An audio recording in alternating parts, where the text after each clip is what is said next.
Ya, meluasnya persebaran virus corona ini membuat hand sanitizer memang laku keras di pasaran. Sehingga membuat cairan antiseptik pembersih tangan ini menjadi langka, bahkan harganya gila-gilaan di pasaran. Nah, sekarang sudah hadir bersama kami dosen farmasi Universitas Indonesia, Bapak Sutrio, yang akan mengajarkan kita nih, mengajak membuat hand sanitizer di rumah yang tentunya dengan formulasi sesuai standar WHO. Kita akan simak bersama dalam One Minute Tips.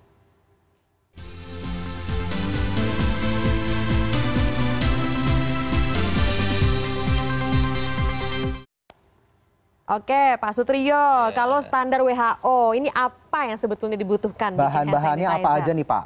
Ya, kalau untuk standar WHO ini ada 3 bahan sebenarnya yang dibutuhkan ya. Jadi ada alkohol, ini alkohol 96%. 96%. Kemudian ada hidrogen peroksida atau H2O2 dengan konsentrasi 3%. 3%. Ya.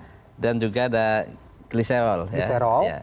Itu dengan konsentrasi 98% yang digunakan. Nah, tapi nanti yang digunakan ya sedikit. Oh, hanya sedikit aja. Ini sebetulnya kalau kita lihat kan kayak bahan-bahannya kimia ya. Memang tidak ada bahan-bahan yang kalau tersebar di media sosial sekarang tuh. Nah, ini mudah tapi dibeli-belinya, Pak. Ya, pada awalnya yang alkohol dengan yang gliserol itu mudah didapatkan di toko-toko kimia ya misalnya itu. Tapi yang H2O2 memang agak terbatas. Kenapa, Pak? Agak terbatas. Kak, memang harus hati-hati kita menggunakannya. Iya, karena H2O2 itu kan ini apa? Kalau kadarnya tinggi dia lebih toksik gitu. Oh, ya udah deh. Kalau gitu berarti harus hati-hati banget nih ya dalam mencampurnya. Oke. Apa yang langkah pertamanya nih, Pak? Langkah pertama harus kita lakukan apa, Pak, saat membuatnya, Pak? Ukurannya berapa gitu? Ya. Jadi langkah pertama yang standar WHO ini kan kita bisa buat misalnya ini untuk 1 liter nanti ya. 1 liter. 1 liter itu kita menggunakan alkohol yang kadar 96%. Ini? Ya. Sebanyak 833 mili. 833 mili. Oke, dicatat ya. 833 mili. Ini kita tuang sini aja ya, Pak ya. Iya, dituang.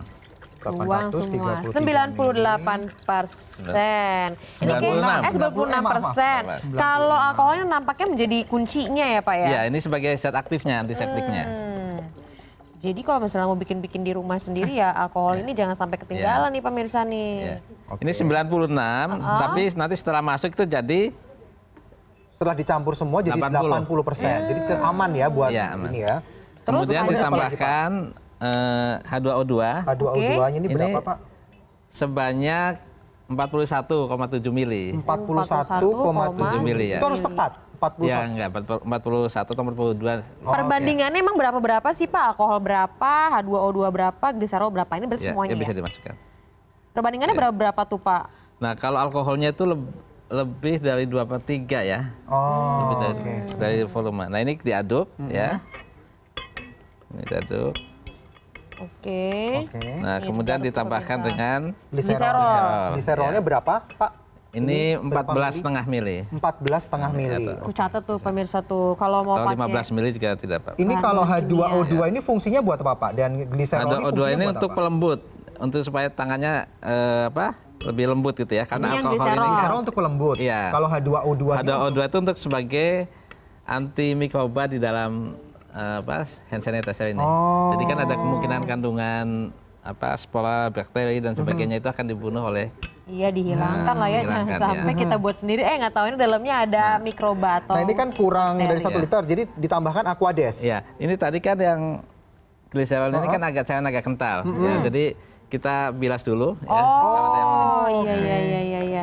Ini menggunakan air biasa atau gimana nih, Pak ya? Ini air mineral menggunakan air suling ya. Oh, air suling. Air destilasi. Nah, kemudian nanti untuk di volumenya ditambahkan sampai 100 ml ini tadi kan air destilasi ya. Kalau di rumah mungkin bisa dengan menggunakan kalau air mineral biasa, tapi gitu. harus dididihkan dulu. Dididihkan dulu. Kemudian didinginkan. Didinginkan baru bisa dipakai. Itu untuk meminimalkan kontaminasi mikroba yang ada di dalam air tadi. Ini dituang? Ya, dituang sampai ini volume 1.000 mili kita. Nah, ini sambil nunggu nih, Pak. Kan ada tuh, Pak, tersebar. Stop dah. Dibuat dari lidah buaya, ekstrak daun sirih. Daun kemangi. Itu menurut Bapak gimana tuh? Bisa nggak? Betul nggak? Jadi untuk lidah buaya memang di dalam lidah buaya itu ada beberapa kandungan bahan yang punya fungsi sebagai antiseptik. Nah, tapi kalau kita hanya menggunakan lidah buaya saja, tanpa alkohol, Ya. kan kita tidak tahu konsentrasi bahannya antiseptik yang ada di lidah buaya itu cukup atau enggak untuk Oh, jadi Tapi- betul tapi cukup apa enggak? Iya. Nah, berarti yang benar harus gimana komposisinya? Tapi kalau dia digunakan sebagai tambahan untuk Pelembut. sebagai pelembut nanti di tangan itu tidak ada masalah itu. Oh, jadi intinya pokoknya alkohol ini harus dipakai Ya. ya Pak ya. Nah, kalau ada juga yang pakai pembersih atau pemutih pakaian tuh Pakaian. Pak kan beredar Ya. tuh. Untuk bersih-bersih ini, bersih-bersih. Pak, Nah, peralatan. sebenarnya efektif juga nggak itu? Nah, di dalam cairan pemutih pakaian itu memang ada H2O2 ya. Tapi di situ kan ada pemutih yang sangat sensitif, sangat keras terhadap kulit ya. Ya, oke. jadi itu sebenarnya kalau terhadap kulit ya ini Ya panas kali Panas ya, ya, iya, menimbul iya. efek yang Dan kurang juga bagus. uapnya kadang-kadang suka bikin sesak juga Iya. ya Pak ya? Termasuk juga untuk membersihkan barang kayak remote katanya dibersihin pakai itu juga nggak boleh ya Pak, harus. ya kalau benda mati memang bisa gitu ya. Ini kalau digigit Kalau kan ke ini. tangan, Ya, oh. Jadi ini sudah siap ya Pak, sudah Ya, teraduk sudah. sempurna, kemudian kita tuang ke sini. Iya, Kita dituang. tuang ke tempat-tempat yang itu. Iya. Ini nuangnya. Nuangnya gimana nih Pak? Iya, ini tadi. Nah, kita tuang. Oke, sambil menuangkan ini ke wadah yang sudah disiapkan, nih kami hadirkan kembali kepada Anda apa saja sih bahan-bahan yang dibutuhkan ya. Tuh, sampai terisi penuh. Ini kalau ditambahin pewangi juga boleh ya, Oh iya, kalau kayak kita punya essential oil gitu ya.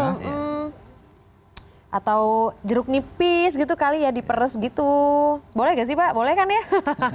Atau gimana? Ada Kalau peraturannya bahan juga? alam itu kan kadang ini stabilitasnya itu kecil gitu ya. Jadi kadang kalau disimpan lama bahan alam itu beberapa kan mudah. Oh, mudah jadinya rusak. Nah, kalau misalnya ini tanpa pewangi berapa lama nih? Bisa bertahan berapa lama nih Pak? Oh, ini kalau ini cukup, ini lama nih, bisa beberapa tahun bisa cukup. Karena ini kan hanya bahan kimia sama alkohol tadi. Oke, kalau gitu bisa dipakai dong Iya, Pak. Nih bisa kita lumayan coba deh. nih, kita dapet loh. Ini, Tuh. Bikin sendiri kan daripada kita beli. ya. Tuh, Nah, yang- kan? Kenapa Pak? Ini yang sering salah persepsi di masyarakat itu menggunakan alkohol 70 ya. Kalau alkohol 70 dibuat ke sini, alkoholnya nanti di bawah 70, jadi tidak efektif. Oh, jadi tidak efektif. Jadi dipastikan alkoholnya kalau sudah dicampur tuh 80% ya Iya. Pak kandungannya Iya, ya. 80% itu yang standar WHO. Dan ini aromanya juga enak loh ya ternyata ya. Iya, meskipun nggak Tanpa dicampur Nggak dicampur sama apa-apa, tapi bahan-bahan yang bikin wangi, tapi enak nih wangi kayak wangi jeruk kayak nipis wangi ya. jeruk nipis ya. Oke, Pak, terima kasih banyak Ya, sudah sama-sama. berbagi ilmu pada pagi Ya. hari ini Pak. Mudah-mudahan berguna bagi masyarakat. Yang jelas kita harus hati-hati menggunakan bahan kimia ini. Asal dengan bijak kita menggunakannya Ya, Pak, sesuai dengan ukuran. Iya, betul. Iya, bisa jadi pilihan untuk Anda ya di saat hand sanitizer sekarang lagi langka ataupun harganya mahal. Terima kasih sekali lagi Pak sudah bergabung bersama Sama-sama, kami di Good sama-sama. Morning. Ada lagi nih, selain rajin cuci tangan ataupun pakai hand sanitizer, praktik social distancing, Oke. ya kan? Nah, 1 meter ini juga harus menjadi hal yang patut diterapkan di seluruh masyarakat.